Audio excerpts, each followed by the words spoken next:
G'day everybody and welcome to The Local. That's right, The Local, where we are going to celebrate local footy across the great nation of Australia. Yes, everyone's doing the AFL podcast. Anyone can do that. But the heart and soul of Australian rules footy is the local footy ground. So that's what we are about here on The Local. It's all powered by Premier Data, and they are doing a hell of a job, just by the way, supporting all the numbers and giving the players and the coaches all the information as much as possible, really, for local footy. It's brilliant what they do, and it's being a big business going gangbusters at the moment too. So we'll talk more about that through the journey, and they will help us out along the way here on The Local. But we've got a bit to get through today. We want to sort of paint the picture about who we are and what we're doing here on The Local. It's not just going to be me. I'm Daniel Harford, played 10 years in the AFL, spent a lot of time in local and community footy and loved every second of it. But I'm not as big a name in the local circles as Nick Sacco, who really is a legend in local scene. He's been bigger than Northern Footy Netball League for many, many years, but he's much bigger than that. We'll get through the rest of that shortly. But Nick Sacco is going to ride with us all the way through here on The Local. Great to have you, Nick. Welcome. Thanks, Harf. Yeah, if you want to keep pumping myself up throughout the year, you're more than welcome. I won't do it, but you're more than happy to. No, I absolutely am, because you are really behind the numbers of what Premier Data are going to give us. You're going to be able to filter that and help us through and navigate that here on The Local. And you've been at the coalface for many, many years. Well, it's just so great that we have a mechanism where we can now generate statistics from local football games, and that players and coaches and clubs can really see the numbers, and teammates can brag to each other now. That's always a big thing.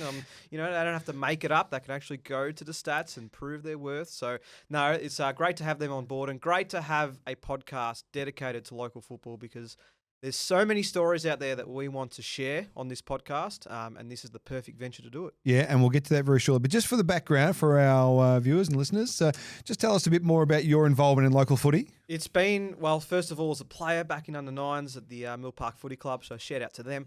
Mill Park who? What are they? They are the Stallions. The Stallions. Is a Stallions is not really a common nickname. No, I'm happy with the Stallions. As a former Box Hill Mustang, the Stallion sort of fits into the category, so I'm happy about the Stallion. Or the Parkers, that's just a standard catch cry. Yeah, exactly. It's a bit boring. Well, blue and white, so also had to deal with that as a Geelong supporter, but that's not for that. Anyway, so I started there as under nines, but in terms of a real local football feel, I joined the Northern Football Netball League as a volunteer when I was 15 years old. Started writing match reports, featuring on their match day broadcasts, did some stuff there, events as well, and then eventually worked my way up to become their media manager. There you go. So spent 3 years in that role from 2022, and that was a great thrill, because only on that side do you really get an understanding of what local football clubs go through each and every day, and the admin behind making sure that teams actually are able to run out on the field at both a senior and a junior level, might I add. So it was really great to build some connections with some wonderful people in community football and work with them along the journey. And then, spent some time out of local football over the last 12 months, but this is the perfect way for me to get back into things, and I love that I'm part of this venture. And local football is always close to my heart, always keeping an eye on how things are going from the outside, and great to be more involved this year, Harf. No, well, you're the man for all seasons, mate. You basically run the Northern Footy Netball League. You're undersold your impact there. So it is awesome to have you, and that is it's a touch point for local footy across metropolitan Victoria anyway at this stage. And we're going to branch that out to the whole nation, and we're really excited about that. So you've done your thing there. I played 10 years in the AFL, Hawthorn and Carlton, but it's not overly relevant in this conversation, because some of the best times I had of being involved in local footy, played at the Baldwin Footy Club post my AFL career. Well, I played at the old Paradians in the amateurs for 1 year, went back to the VFL, back to the Eastern Footy League with Baldwin, and then was coaching. So I coached the mighty Baldwin Tigers for 4 years. And I got a flag there, which was awesome, and then went to St Kevin's in the Amos and coached there for 5 years. So I've had a long involvement. I coached school footy, long involvement at local community footy level, and I've coached junior footy with my son coming through the Camberwell Sharks in the Yarra Junior Footy League. So I've lived local footy for the last 15 years of my life, which has been awesome. And we want to celebrate the great stories of local footy here on The Local, and we want to get all our listeners and viewers to let us know who they are, who are the people that we need to chat to. We want to find out who they are and celebrate all those stories, because local footy, as you well know, Nico, is about connection and it's about community. And it's slightly different from the AFL, where we've all got a uniting force that keeps us and watches the AFL. We're all there for the one reason. We follow our team and our club and we love it. But we're not necessarily a part of it. And at local footy level, you get to be a part of it. You get to be in the inner sanctum and help the operations of the club, as you touched on before. And that's the difference, I reckon, in community sport. Yeah, it certainly is. And this is why this is such a great chance to get people involved. And we'll have some call to actions later, of course. But, to hear from not just players and coaches as well as, the club themselves that are doing great things, but volunteers, people that have fantastic stories and can talk through the evolution of local football, because it has changed over the decades, as I'm sure you would be aware of, Harf, and the fact that you've got such a vast experience of different clubs and different leagues and I'm sure different scenarios in your local football journey as well. So yeah, it's a wonderful place to be. And if you're part of a local football club, then it's a great outlet. It's just something that you always love to be a part of. So it's great to get stuck in. So we'll have different focus points here on the local, be it players or administrators, volunteers, legends, local legends. Yes. Yesterday's heroes type situation. And the beauty of the modern media today, Nico, as you well know, is the ability to send through video. And we're going to get all of our fans out there on the local to send through as much video content as possible that we can highlight on our show to get out there to the broader footy community, which is a great opportunity for local clubs to get a little bit of love when they sometimes perhaps might feel a bit forgotten. Absolutely. This is an almost footy legend setup here. Nice. We want to see the best, the wackiest, the craziest local football videos that you've got out there, because there's things that happen on a footy field, Harf, that are unique to local football sometimes. Yes. If you've got a dog running onto the field to try and disrupt play, there's just so many situations that you don't see at AFL or even VFL level. You see it on the community grounds, and that's what we want to highlight and express and at sometimes applaud if it's something that magical that's happened by a player. This is what this segment and what this podcast is all about. So we want to see as many videos. We want to see as many teammates pumping up or even maybe criticising some of their other teammates throughout the year. So we want to just really get the feel that local football brings to people. And it's our job to not expose, that's not the right word, but to illustrate it out to the audience.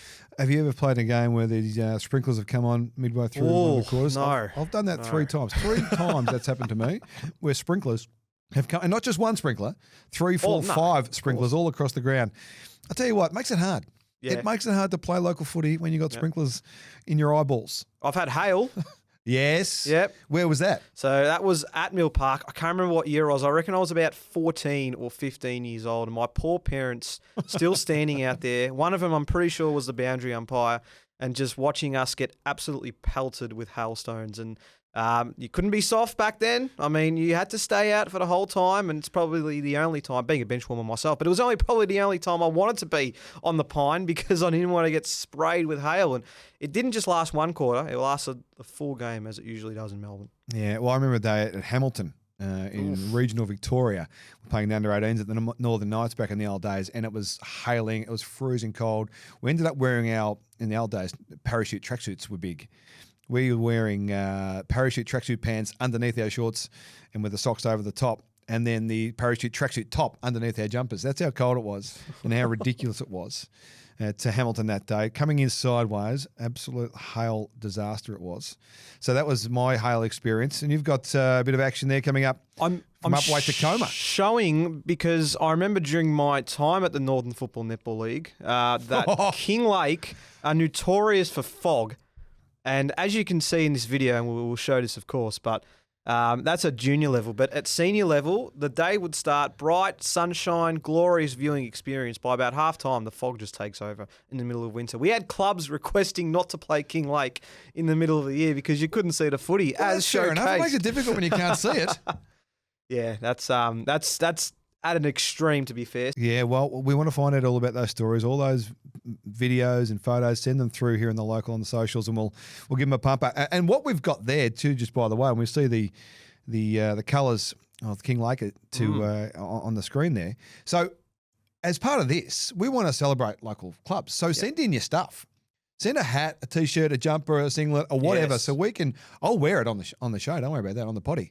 I'll wear it if we need to. You want to find a stallion from Mill Park? We need to find a Mill Park stallion. Okay. We need to find one of those. Yep, sure. I've got some Baldwin Tiger stuff in there with some Kevin's Old Boys action. But I'd love to find out. I want to find out the best jumper. I want to find out the best colour scheme in local footy. Yeah, That's what I want to find out. And we're going to rely on our potty lovers to get out there and give us some love. And this also on the back of Coraline winning the best jumper as voted by the social family on Premier Data, which there's the competition that they ran throughout the off-season. And so Coraline was voted the best footy jumper. And look, we'll get it up now. Can you get it? Yeah, I need you to get it up for me because we're going to have to justify that decision by the boffins at Premier Data and all the people that voted for that. Yes, we do. And it's a nice jumper. It's a nice jumper. Oh, no, that's good.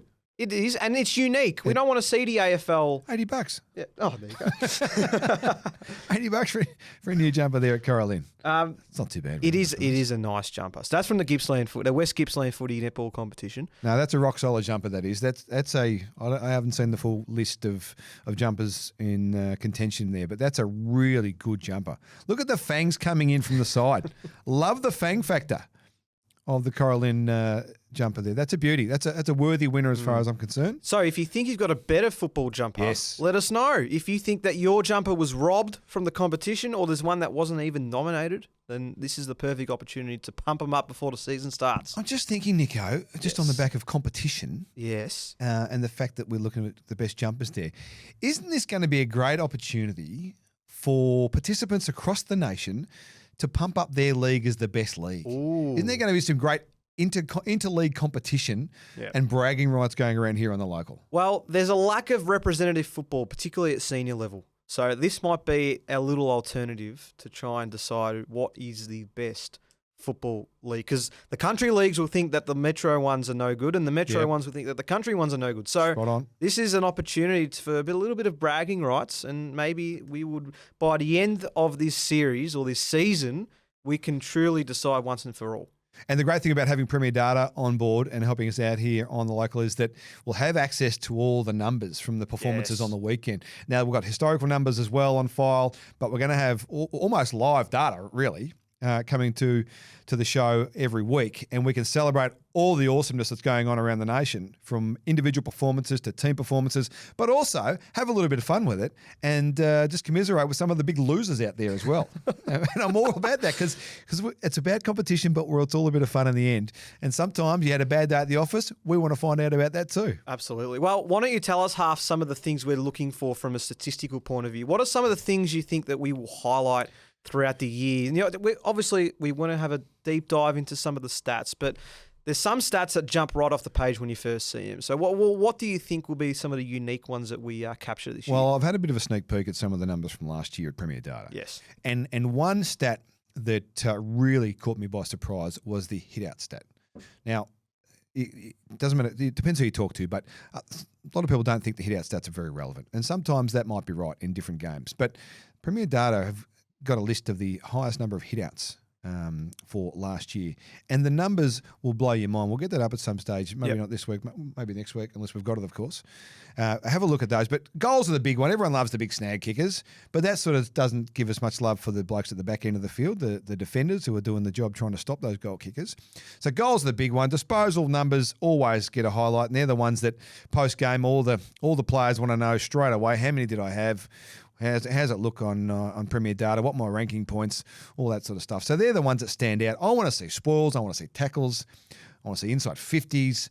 I want to see intercept possessions. The modern game's about transition. You've got to get the ball back. So intercept possessions are going to be a big one in the way local footy's played, I reckon, in 2026. And if we go by what we've seen in the AFL in the first couple of rounds, it is ping pong. It's up and back. It's just bouncing from one end to the other. I expect that to filter down into local footy pretty quickly. So intercept possessions are going to be a really important number, I reckon, for coaches and players through this 2026 local footy season to work out who's who in the zoo a bit. So there's some of the key ones. But when we get a chance to see that hit-out number, it's going to blow your mind for one game of football. And we'll do the analysis on that when we get a chance. But there's some key numbers that will jump out to all of us. But if you've got other categories that you want to see, yes, let us know. Let us know, and we will dig up those numbers for you, and we'll work out who's the best in that or the worst, because we don't mind a little bit of that around here either on the local. We want to see some extraordinary poor performances. Yeah, we want to see the extremes, really. We want the extremes of chocolates and boiled lollies. That's what we want. And I'm sure there'll be plenty of people willing to put their mates in if they've had a rough day that we'll be able to find that out. So they're the opportunities for us on the local, and with the people at Premier Data helping us out, it's going to be good fun to go through and analyse what's happening, why the winning team's winning, and why the losing team's perhaps losing. There'll be some interesting local footy trends Absolutely, that I'm sure that will come yeah. up throughout the year as well, Harf. Absolutely, there will, and that's fascinating because data is everything now in the modern world. Like, data is everything. It doesn't matter what industry you're in. If you're not using your data to analyse what's going on, you're falling way behind. So we're doing that here on the local. We're using Premier Data to work out why things are happening, why the good team's good, why the bad team's bad, and that's with your help out there in the local land. We'll find out. So I'm just putting up on the screen now. So this is the hit-outs record from the 2025 season. So this was the total game. So Luke, is it Goats? Yeah, we'll run with Goats. We'll call him the Goat. The Goat. Well, we'll call him the Goat after those sort of numbers. Look at those, for goodness sake. So from Bacchus Marsh, in a game last year, so 15 dispersals, that's cool. 13 contested possessions, 5 clearances, 112 hit-outs. So let's break that down just quickly. Let's just focus on that just for a second. 112 hit-outs. Games go for what? About 120? Yeah, sort close of enough. Yep. Ish? Yeah. That's a hit-out a minute. Yeah. That's a heavy stoppage game. That is a heavy stoppage game. Now, I'm not sure Andrew Dillon and Greg Swanton are happy about that. No. They don't want to see that at the MCG on a Sunday afternoon. No last touch over there, I reckon. But that is a lot of congestion in that game. But Lukey, the GOAT, has got 112, 200 ranking points, which is a ridiculous Only number. 27 to advantage, though, Harf, if you see down the bottom there. It doesn't matter. It doesn't matter. It's not important right now. All right. He's got 112 minutes. It does mean there's a lot to disadvantage, though, doesn't it? Well, it looks like, yeah, well, that's what I'm saying. That's what I'm saying. Like, 112 is great, but look, you would hope they would have won at least coming from a performance like that. And I'm also looking here as well. So only 7 off the all-time record. I'll have to chase that up and see what the all-time record that Premier Data have in their historical folder is. Well, I'll tell you too, I reckon, just going from my memory, I reckon Lukey's got a couple in the top 5 from last year. Yeah. I reckon there's a couple of 100 hit-out pluses games for him last year at Bacchus Marsh. So he's a dominant force. Wow. Just I hope they're getting some territory from those. I'd love to know. The coach in me says, righto, surely we're getting some forward 50 entries. We've got a big forward half game, a strong forward half game, if we're going to get that number of hit-outs. I would hope so. The midfield numbers would be fascinating from those games as well. The disposals, you would think some of those midfielders would be right up there. So very nice. That's just sort of the stuff we'll be able to do and execute and analyse here on the local throughout the season. But we need your help. We want you to get involved. Send in all your info, all the stuff you want to know. Let us know at the local, and we'll be able to bring that to you through the year. It's going to be good fun. It's going to be really good fun because local footy, as we said at the start, is one of the great joys of life. Local sport is one of the great joys, but local footy is just a different beast again. So we're really excited about the opportunity that presents in front of us this season. We want you to get involved and have your say. And you get to hang out with Nick Sacco as well, which is pretty cool. Don't use that as a promotion. That's the hook. That's the hook. I don't know if that's really the hook, but that's the hook. What you can tell our listeners and our viewers, who have we got as our first interview of the year before we wrap up? Well,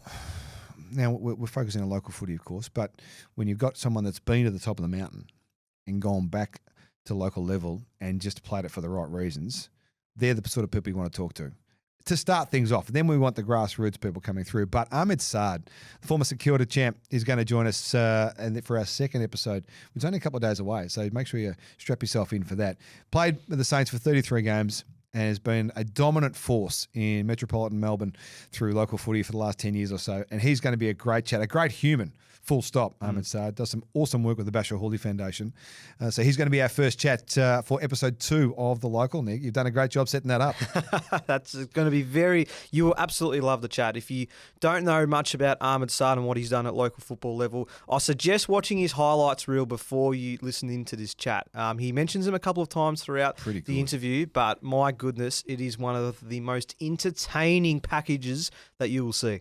So that's us on The Local. That's who we are. That's why we exist. We want you to get involved and be a big part of it. Absolutely want the community to come in to be a part of The Local. Every week through the footy season, the local footy season, we'll be doing all the things that matter to your world. And speaking of the people that make it happen as well, like we will for our second episode with Ahmed Saad. Look forward to your company throughout the season. Tell your friends about us. Click on the link. Tell everyone you know that this is going to be the greatest thing in local sporting history. Send all your information through, and we're going to have a hell of a 2026 on The Local.